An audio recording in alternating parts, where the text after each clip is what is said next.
Assalamualaikum warahmatullahi wabarakatuh.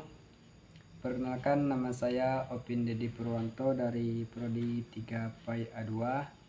Baik, di sini saya akan membuat video menjelaskan tentang kawasan pengelolaan. Video ini dibuat untuk memenuhi tugas teknologi pendidikan yang diampu oleh Bapak Dr. Muhammad Yusuf MPD. Nah, langsung saja kita ke materi yang akan saya jelaskan, yaitu tentang kawasan pengelolaan. Kawasan pengelolaan, yang dimaksud dengan pengelolaan yaitu yang namanya mengelola, tentu kita mengatur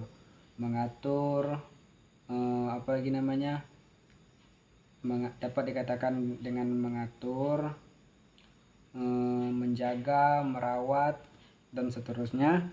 Nah, jadi kita itu teknologi pendidikan ini ada yang namanya kawasan pengelolaan. Jadi teknologi pendidikan itu kita kelola, kita atur, kita sesuaikan dengan keadaan.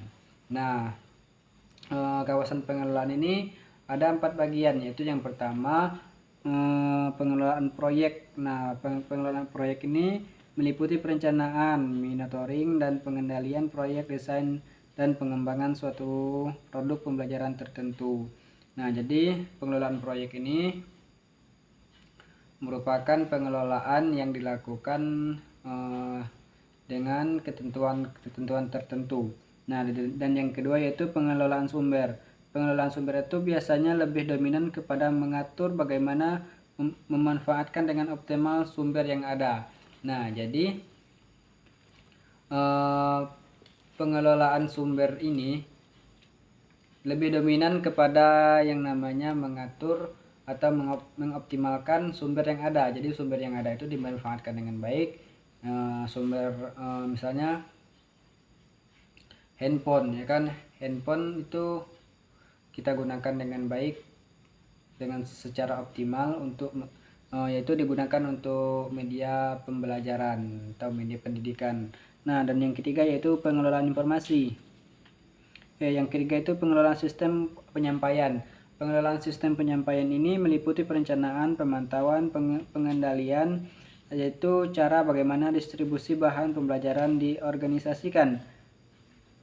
Hal tersebut merupakan suatu gabungan medium dan cara penggunaan yang dipakai dalam menyajikan informasi pembelajaran kepada peserta didik. Nah, jadi pengelolaan sistem penyampaian ini dilakukan oleh guru yang disampaikan kepada peserta didik. Bagaimana cara peserta didik itu dapat menerima dengan baik, bagaimana cara peserta didik itu bisa paham dan mengerti apa yang disampaikan. Dan yang terakhir yaitu pengelolaan informasi.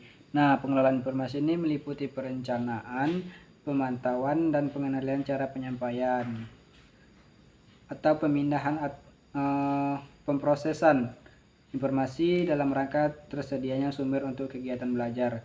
Nah, jadi pengelolaan informasi ini yaitu merupakan suatu, bisa dikatakan sebagai sebagai proses pemindahan dari pemindahan yang dilakukan oleh yang mengelolanya. Nah, upaya untuk mendapatkan sumber belajar yang baik dan maksimal.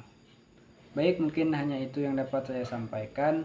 Kurang lebihnya saya mohon maaf dan saya akhiri. Wallahul muwaffiq ila aqwamit thoriq. Wassalamualaikum warahmatullahi wabarakatuh.